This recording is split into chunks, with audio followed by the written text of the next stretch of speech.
નમસ્કાર વિદ્યાર્થી મિત્રો, સંખ્યા પરિચયના પીડીએફ 2 માં આપ સૌનું હાર્દિક સ્વાગત છે। હવે આજે સંખ્યા પરિચયની જે આપણા બુક્સમાં આગળનું માહિતી જે છે સ્વાધ્યાય શરૂ કરતા પહેલાં એની જે પ્રાથમિક માહિતી છે એની ચર્ચા આગળ વધારતા આપણને અહીં એક આપ્યું છે કે નીચેની સંખ્યાને ચડતા ક્રમમાં અને ઉતરતા ક્રમમાં ગોઠવો, બરાબર છે। હવે આપણને પહેલું એ ખબર હોવી જોઈએ કે ચડતા ક્રમમાં કેવી સંખ્યા આવશે અને ઉતરતા ક્રમમાં કેવી સંખ્યા આવશે। તો કે ચડતા ક્રમની અંદર સૌથી નાની સંખ્યા આવશે, પછી ધીમે ધીમે ધીમે ધીમે સંખ્યા વધશે, બરાબર। સૌથી નાની, એનથી મોટી, એનથી મોટી, એનથી મોટી, એનથી મોટી। ઉતરતા ક્રમમાં શું થશે? તો કે સૌથી મોટી, એનથી નાની, એનથી નાની, એનથી નાની અને એનાથી નાની આવી સંખ્યાઓ આવશે। દાખલા તરીકે એક ઉદાહરણ તમને આપો કે આપણે આપણા એક ઘર, એક દાદર છે, આપણે આપણું મકાન છે સમજો, અને અહીંથી આપણો દાદર છે, આ દાદર છે, બરાબર। આ એના શું છે? પગથિયા છે। હવે તમે જુઓ તો કે ડાયરેક્ટ કઈ 10મા નંબરનું પગથિયું નહીં આવે। પહેલું શું આવશે?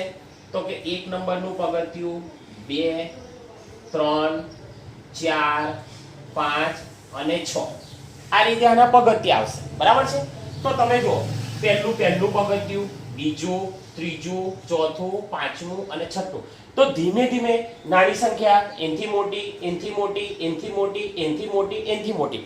તો આ શું થયું? આપણે દાદરની ઉપર ચડીએ છે એટલે ચડતો ક્રમ, ચડીએ છે એટલે ચડતો ક્રમ।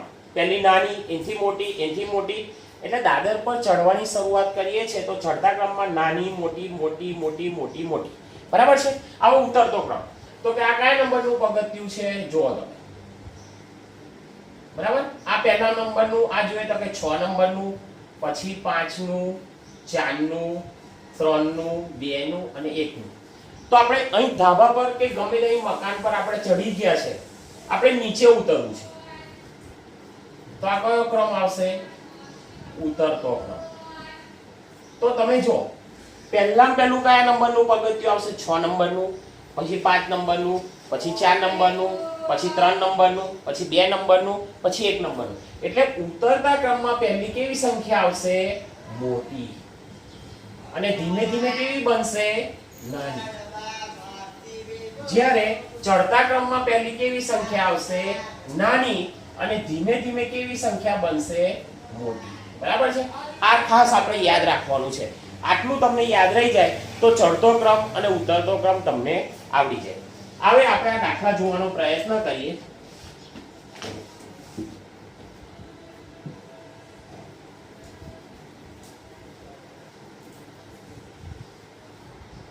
હવે આપણને અહીં સંખ્યા આપેલી છે।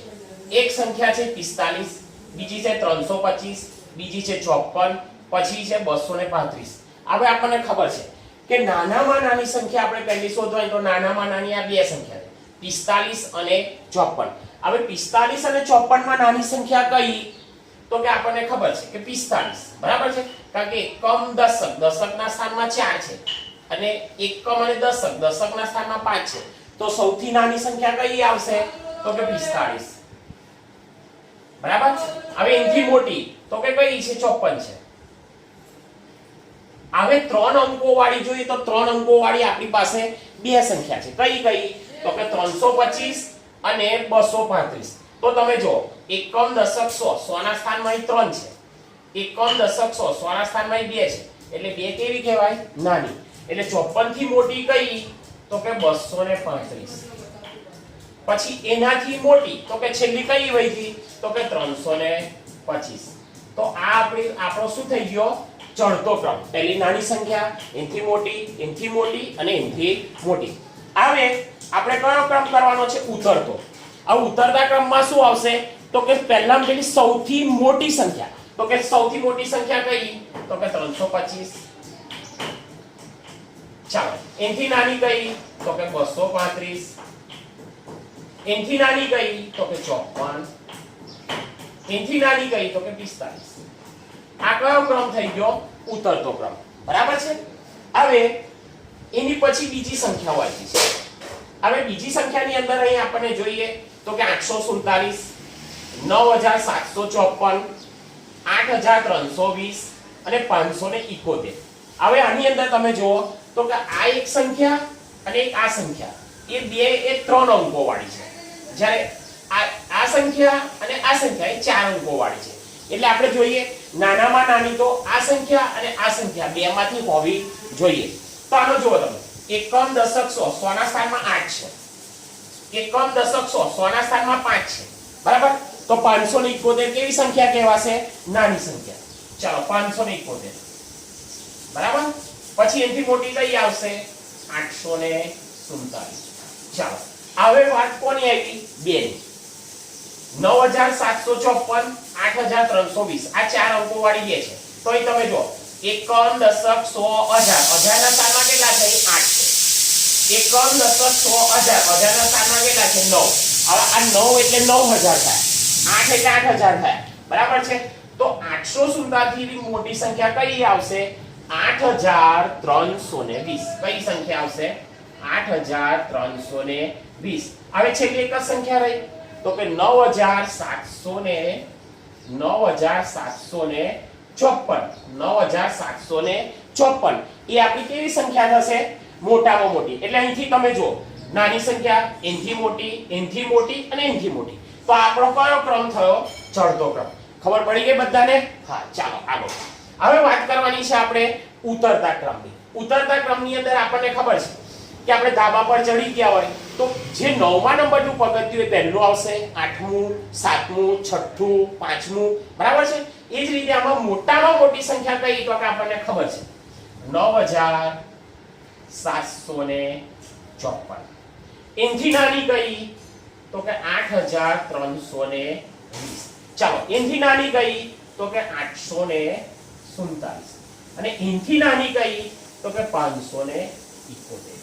બરાબર છે? આ રીતે આપણે શું કરવાનું છે? ચડતો અને ઉતરતો ક્રમ નક્કી કરવાનો છે. આપણા પાઠ્યપુસ્તકની અંદર પણ પ્રયત્ન કરો એવું આપેલું છે. એની અંદર ઘણી બધી રકમો આપેલી છે. તમારે આ ચડતો ક્રમ અને ઉતરતો ક્રમ ગોઠવવાનો બધા બાળકોએ પ્રયત્ન કરવાનો છે.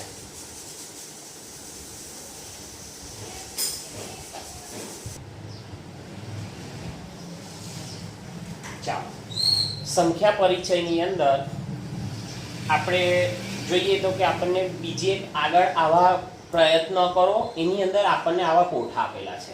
એની અંદર શું કરવાનું છે કે આપેલી સંખ્યા છે એ સંખ્યાને તેના સ્થાન પ્રમાણે એને આપણે ગોઠવણી કરવાની છે. એના સ્થાન પ્રમાણે એકમ, દશક, 100, 1000, 10000, લાખ અને 10 લાખ. તો એ સંખ્યા કયા સ્થાનમાં આવે છે એ પ્રમાણે આપણે એ સંખ્યાઓ લખવાની છે અને ત્યારબાદ આપણે શું કરવાનું છે? એની સ્થાન કિંમત પ્રમાણે આપણે એનું વિતરણ કરવાનું છે. બરાબર? ખૂબ જ અગત્યનો આ કોઠો છે. આ જો તમને આવડી ગયું એટલે સંખ્યાનું વાંચન કરવામાં પણ તમને ખૂબ જ સરળતા પડશે. બરાબર છે? તો ચાલો જોઈ લઈએ.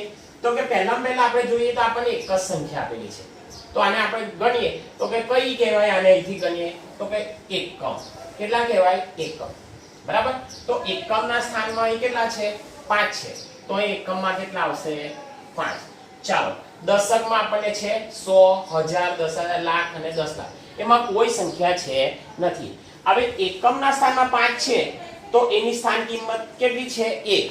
તો આનું વિસ્તરણ કેવું થશે? તો કે 5 ગુણ્યા 1.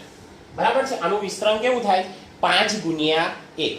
હવે આપણને બીજા નંબરની સંખ્યા આપી છે 75. એકમ અને દશક. દશકના સ્થાનમાં 7 છે એટલે એની કિંમત કેટલી થશે? 70 અને 5. 70 ને 5 75. બરાબર છે? આપણે સંખ્યામાં છે તો 75. તો એનો પહેલો અંક શું કહેવાય? એકમ. તો એકમમાં કેટલા છે? 5. દશકમાં કેટલા છે? એકમ અને દશક. દશકમાં કેટલા છે? 7. બરાબર છે? તો આ સંખ્યા આપણી થઈ. હવે 100 ના સ્થાનમાં તો કઈ આગળ કોઈ સંખ્યા જ નથી. બરાબર? તો એનું આપણે વિસ્તરણ કરવું હોય તો પહેલા તમે જુઓ દશકના સ્થાનમાં એકમ અને દશક. દશકના સ્થાનમાં કેટલા છે? તો કે 7. બરાબર? એની સ્થાન કિંમત કેટલી છે તો કે 10, તો ગુણ્યા 10 વત્તા એકમના સ્થાનમાં કેટલા છે 5, એની સ્થાન કિંમત કેટલી છે તો કે 1. તો આ રીતે આપણે એનું વિસ્તરણ કરવાનું છે. એકદમ સહેલામાં સહેલું છે. પદ્ધતિ પ્રમાણે ચાલો તો તમને એકદમ સહેલું પડશે. હવે બીજી એક સંખ્યા છે એકમ દશક સો. એકમ દશક સો. 100 ના સ્થાનમાં 4 છે, દશકના સ્થાનમાં 2 છે, એકમના સ્થાનમાં 4 છે. તો આપણે મૂકી દઈએ. આને વાંચવી દઈએ તો 100 ના સ્થાનમાં 4 એટલે 424, બરાબર. એકમના સ્થાનમાં કેટલા છે તો કે 4. એકમ દશક, દશકના સ્થાનમાં કેટલા છે તો કે 2. એકમ દશક 100, 100 ના સ્થાનમાં કેટલા છે 4, બરાબર છે. તો તમે જો 4 ની કિંમત કેટલી થઈ 400, દશકમાં 2 છે તો એની સ્થાન કિંમત કેટલી થાય 1 હોય તો 10 ને 2 હોય તો 20. એકમમાં 4 છે એટલે એની કિંમત થાય 424, બરાબર. હવે તમે જો એનું આપણે વિસ્તરણ કરવાનું છે તો એકમ દશક 100, 100 ના સ્થાનમાં કેટલા છે 4 ગુણ્યા એની સ્થાન કિંમત કેટલી 100 વત્તા એકમ દશક, દશકના સ્થાનમાં કેટલા 2, એની સ્થાન કિંમત કેટલી 10, તો કે 2 ગુણ્યા 10 વત્તા એકમના સ્થાનમાં કેટલા 4, એની સ્થાન કિંમત કેટલી 1, તો કે 4 ગુણ્યા 1. આવડી કે ના આવડે? એકદમ સહેલામાં સહેલું છે. આગળ જુઓ તમે એકમ દશક 100 હજાર, હજારના સ્થાનમાં 6 છે. આ સંખ્યાને આપણે વાંચવી હોય તો 6435. એકમમાં કેટલા તો કે 5. એકમ દશક, દશકમાં કેટલા 3. એકમ દશક 100, 100 માં કેટલા 4. એકમ દશક 100 હજાર, હજારમાં કેટલા 6, બરાબર છે. તો આ હજારના સ્થાનમાં છે, 100 ના સ્થાનમાં છે, દશકના સ્થાનમાં છે ને એકમમાં 6 ની કિંમત કેટલી થાય તો કે હજારના સ્થાનમાં છે કે એની 1000, 6 છે એટલે 6000, 6435, બરાબર. હવે એનું આપણે વિસ્તરણ કરીએ તો પહેલા કેટલા છે તો કે 6 ગુણ્યા એની સ્થાન કિંમત કેટલી છે તો કે 1000 વત્તા 100 ના સ્થાનમાં કેટલા છે 4, 4 ગુણ્યા 100 વત્તા દશકના સ્થાનમાં કેટલા છે 3, તો કે 3 ગુણ્યા 10 વત્તા એકમના સ્થાનમાં કેટલા છે 5, તો કે 5 ગુણ્યા 1, બરાબર છે. હવે આગળની સંખ્યા એકમ દશક 100 હજાર અને 10000. તો એકમમાં 10000 છે એટલે આપણને ખબર છે કે 1000 અને 10000 આપણે સાથે બોલીએ છીએ 25342. 25342. ચલો એકમમાં કેટલા છે 2, દશકમાં 4, એકમ દશક 100, 100 માં કેટલા છે 3, એકમ દશક 100 હજારમાં કેટલા છે તો કે 5, એકમ દશક 100 હજાર અને 10000, 10000 માં કેટલા છે તો કે 2, બરાબર. એના સ્થાન પ્રમાણે આપણે ગોઠવી દીધું. હવે એનું આપણે વિસ્તરણ કરી નાખીએ તો કે પહેલી સંખ્યા 10000 ની અંદર કેટલા છે તો કે 2, એટલે 2 ગુણ્યા 10000 વત્તા હજારના સ્થાનમાં કેટલા છે 5, 5 ગુણ્યા 1000 વત્તા 100 ના સ્થાનમાં કેટલા છે તો કે 3, તો કે 3 ગુણ્યા 100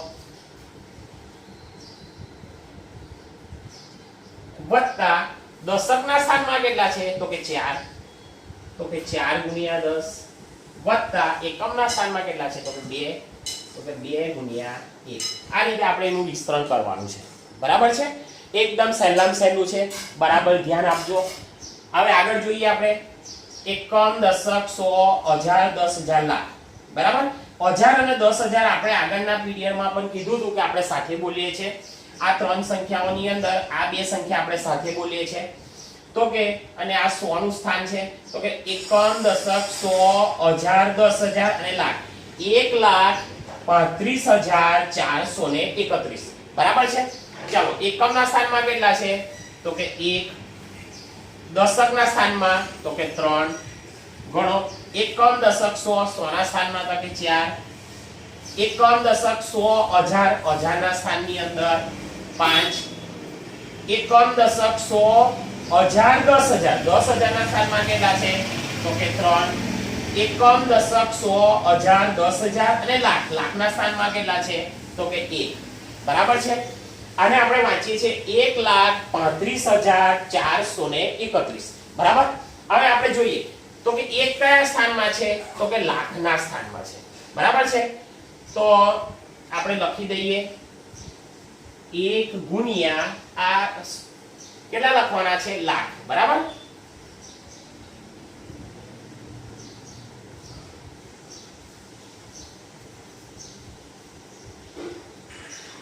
વત્તા કોનો વાર આવ્યો 1 પૂરું થયું પછી 3. એકમ, દશક, સો, હજાર, 10,000. 10,000 ની વય કોણ છે તો કે 3. તો કે 3 ગુણ્યા 10,000 વત્તા એકમ, દશક, સો ને હજાર. હજારના સ્થાનમાં કેટલા છે 5. તો કે 5 ગુણ્યા 1,000 વત્તા એકમ, દશક, સો. 100 ના સ્થાનમાં કેટલા છે 4. તો કે 4 ગુણ્યા 100 વત્તા એકમ, દશક. દશકના સ્થાનમાં કેટલા છે 3. તો 3 ગુણ્યા 10 વત્તા એકમના સ્થાનમાં કેટલા છે 1. એટલે 1 ગુણ્યા 1. બરાબર. આ રીતે આપણે એનું વિસ્તરણ કરીએ છીએ. હવે બીજી એક સંખ્યા છે એકમ, દશક, સો, હજાર, 10,000. મેં પહેલા જ કીધું કે આ બે 1000 ને 10,000 સાથે બોલીએ છીએ. એકમ, દશક સાથે બોલીએ છીએ. 100 ને આપણે 100 તરીકે લઈએ છીએ 375. પછી આ 32,375. એ જ રીતે એકમ, દશક, સો, હજાર, 10,000. લાખ અને 10 લાખ. લાખ અને 10 લાખ ને પણ આપણે સાથે બોલીએ છીએ. બરાબર. તો 42,32,375. હવે એના સ્થાન પ્રમાણે ગોઠવીએ તો કે 5 એકમમાં આવશે, પછી 7 દશકમાં, આ 100માં, 1000માં, 10,000માં, લાખ અને 10 લાખ. એ પ્રમાણે આની અંકોમાં એના સ્થાનની અંદર ગોઠવણી થશે. તો એકમમાં કેટલા આવશે 5, પછી 7, 100માં તો કે 3, એકમ, દશક, સો, હજારમાં તો કે 2, 10,000માં તો કે 3, પછી લાખમાં તો કે 2 અને 10 લાખમાં કેટલા આવશે 4. બરાબર છે. હવે તમે જુઓ 4 કયા સ્થાનમાં છે તો કે 10 લાખમાં. તો આપણે અહીં લખીશું 4 ગુણ્યા 10 લાખ. બરાબર છે. 4 ગુણ્યા 10 લાખ વત્તા ચલો 2 કયા સ્થાનમાં છે તો કે લાખમાં. તો 2 ગુણ્યા 1 લાખ.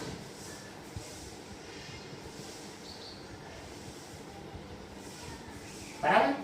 2 ગુણ્યા 1 લાખ. 2 ગુણ્યા 1 લાખ. હવે તમે જો એકમ, દશક, સો, હજાર, 10,000. 10,000 માં કેટલા છે તો કે 3. તો કે 3 ગુણ્યા 10,000 વત્તા એકમ, દશક, સો, હજાર. હજારના સ્થાનમાં કેટલા છે તો કે 2. તો કે 2 ગુણ્યા 1,000. 2 ગુણ્યા 1,000. ચાલો 3 કયા સ્થાનમાં છે 100માં. તો કે 3 ગુણ્યા 100 વત્તા 3 ગુણ્યા 100 વત્તા 7 કયા સ્થાનમાં છે તો કે દશકમાં. તો કે 7 ગુણ્યા 10. 5 કયા સ્થાનમાં છે તો કે એકમમાં. તો કે 5 ગુણ્યા 1. બરાબર છે. આ રીતે આપણે સંખ્યાઓને છે એના સ્થાનમાં ગોઠવણી કરી શકીએ છીએ અને એનું વિસ્તરણ પણ આપણે કરી શકીએ છીએ. બરાબર. હવે તમને કોઈ એવું કે આ સંખ્યાઓને શબ્દોમાં લખો તો તમને લખતા આવડે કે ના આવડે. તો કે આને શું કહેવાય 5. શબ્દોમાં કેવું લખાય આપણને ખબર છે કે આને લખવું હોય તો શબ્દોમાં 5, આને 75, આને 424, 6,435, 25,342, 1,35,431, 42,32,375. એ આપણે પાછળ જોઈએ છે કે એને કઈ રીતે શબ્દોમાં લખાય. આટલું કર્યા પછી મને 100% વિશ્વાસ છે કે તમને આ વિસ્તરણ કરતા આવડી જશે. બરાબર છે.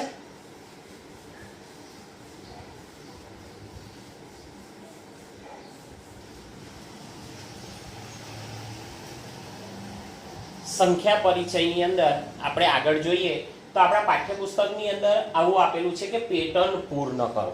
બરાબર. હવે પેટર્ન પૂર્ણ કરોની અંદર આપણને અહીં આપેલું છે કે 9 + 1. આપણને કોઈ પ્રશ્ન પૂછે કે એક અંકની સૌથી મોટી સંખ્યા કઈ? એક અંકની સૌથી મોટી સંખ્યા કઈ? તો આપણે તરત જ કહીશું કે 9. કેમ 9? તો કે 9 પછીની જે સંખ્યા આવે છે એ કઈ આવશે? 10. એ 2 અંકની થઈ જશે. બરાબર. તો એક અંકની સૌથી મોટી સંખ્યા કઈ? તો કે 9. ચાલો, એક અંકની સૌથી મોટી સંખ્યા કઈ? 1. હવે એક અંકની સૌથી મોટી સંખ્યાની અંદર તમે 1 ઉમેરો તો એ સંખ્યા 9 ને 10, આ 10 થઈ ગઈ. તો 10 શું છે? તો કે 2 અંકની સૌથી નાની સંખ્યા. બરાબર છે. સૌથી એક અંકની સૌથી મોટી સંખ્યાની અંદર તમે 1 ઉમેરો તો તમને 2 અંકની સૌથી નાની સંખ્યા મળશે. તો કે તમે જુઓ 10. બરાબર. હવે 2 અંકની પાઠ્યપુસ્તકની અંદર આપણને પેટર્ન પૂર્ણ કરવા આપેલી છે. બરાબર. હવે આપણને કોઈ પ્રશ્ન પૂછે કે એક અંકની સૌથી મોટામાં મોટી સંખ્યા કઈ?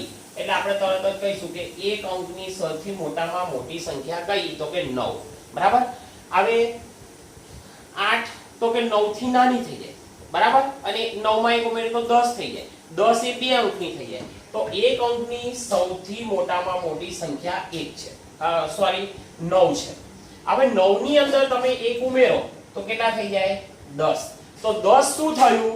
તો કે 2 અંકની સૌથી નાની સંખ્યા મળી. કેવી સંખ્યા મળી? 2 અંકની સૌથી નાની સંખ્યા કઈ? આપણને કોઈ પ્રશ્ન પૂછે કે 2 અંકની સૌથી નાની સંખ્યા કઈ? તો કે 10. એક અંકની સૌથી મોટી સંખ્યા કઈ? 9. બરાબર. એ જ રીતે પેટર્નની અંદર આગળ જઈએ તો કે 2 અંકની સૌથી મોટી સંખ્યા તો કે 99. એની અંદર 1 ઉમેરીએ છે તો કેટલા થઈ જાય? 99 માં 1 ઉમેરીએ તો 100. તો 3 અંકની, કેટલા અંકની? 3 અંકની. 3 અંકની જોઈએ તો કે 3 અંકની નાનામાં નાની સંખ્યા.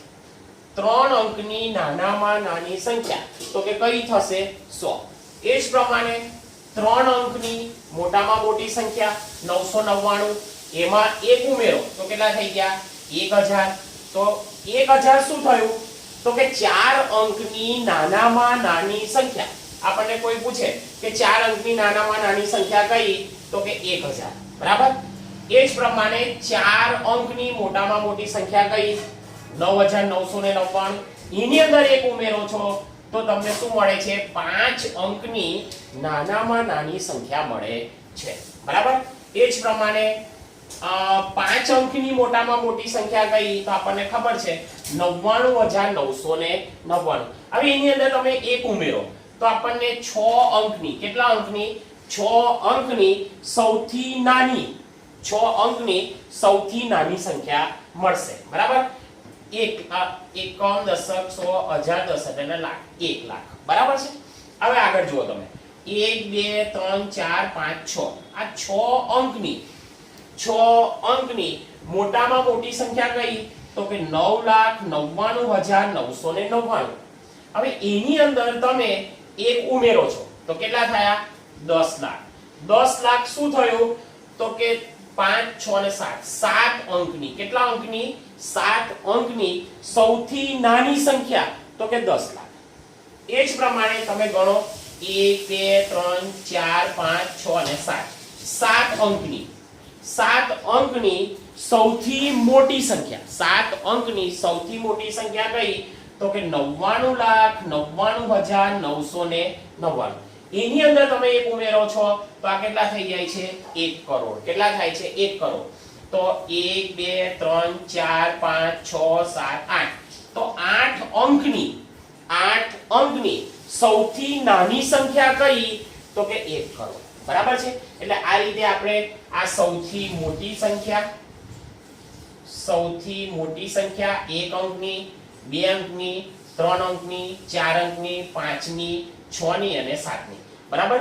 સૌથી નાની સંખ્યા 2 અંકની, 3 અંકની, 4 અંકની, 5, 6 7 અને 8 બરાબર આ સૌથી નાની સંખ્યા છે હવે પેટર્ન આનાથી ઉલટી છે બરાબર આની અંદર જો આ શું છે તો કે 10 તો કે 2 અંકની સૌથી નાની કઈ 2 અંકની સૌથી નાની સંખ્યા કેટલી 10 અને એની અંદરથી આપણે એક ઓછો કરીએ છીએ તો આપણને કેટલા મળે છે 9 તો 9 શું છે તો કે 1 અંકની સૌથી મોટી સંખ્યા એ જ પ્રમાણે 3 અંકની સૌથી નાની સંખ્યા 100 એમાંથી એક બાદ કરો તો તમને 2 અંકની સૌથી મોટી સંખ્યા મળશે એ જ પ્રમાણે 4 અંકની સૌથી નાની સંખ્યા 1000 એની અંદરથી એક બાદ કરો તો તમને શું મળશે 999 3 અંકની સૌથી મોટી સંખ્યા આગળ જોવો તો કે 5 અંકની સૌથી નાની સંખ્યા તો કે 10000 ની અંદરથી આપણે એક બાદ કરીએ છીએ ત્યારે આપણને મળે છે 9999 બરાબર તો આપણને શું મળી 4 અંકની કેટલા અંકની 4 અંકની સૌથી મોટી સંખ્યા 9999 એ જ પ્રમાણે આ 6 અંકની આ કેટલા અંકની 6 અંકની સૌથી નાની સંખ્યા બરાબર કેટલી થશે 1 લાખ બરાબર એકમ દશક 100 1000 10000 લાખ 1 લાખ થઈ એની અંદરથી તમે એક બાદ કરો છો તો તમને કેટલી મળશે 99999 એ આપણે 5 અંકની કેટલા અંકની 5 અંકની સૌથી મોટી સંખ્યા આપણને મળશે બરાબર એ જ પ્રમાણે 7 અંકની સૌથી નાની સંખ્યા તો કે 10 લાખ બરાબર એ 10 લાખની અંદરથી આપણે એક બાદ કરીએ છીએ ત્યારે આપણને 6 અંકની કેટલા અંકની 6 અંકની સૌથી મોટી સંખ્યા 9,99,999 મળે છે બરાબર એ જ પ્રમાણે 8 અંકની સૌથી નાની સંખ્યા કઈ તો કે અહીંથી ગણો એકમ દશક 100 1000 10000 લાખ 10 લાખ ને કરોડ 1 કરોડ બરાબર સૌથી નાની સંખ્યા કઈ 1 કરોડ એની અંદરથી આપણે એક બાદ કરીએ છીએ ત્યારે આપણને શું મળે છે 99,99,999 આ શું થઈ આપણી 7 અંકની સૌથી મોટી સંખ્યા બરાબર છે ઘણી વખત પરીક્ષાની અંદર આપણને પૂછાય છે તે વખતે આપણે આની પર બરાબર ધ્યાન આપવાનું છે કે ભાઈ 7 અંકની કઈ થાય 6 અંકની મોટી કઈ થાય 5 અંકની પછી એ જ પ્રમાણે નાની સંખ્યા બરાબર છે આની અંદર આપણે પૂરેપૂરું ધ્યાન આપવાનું છે હવે આપણે આપણા સંખ્યા પરિચયનું આની પછીના પીરિયડની અંદર સંખ્યા પરિચયનું સ્વાધ્યાય 1.1 આપણે લઈશું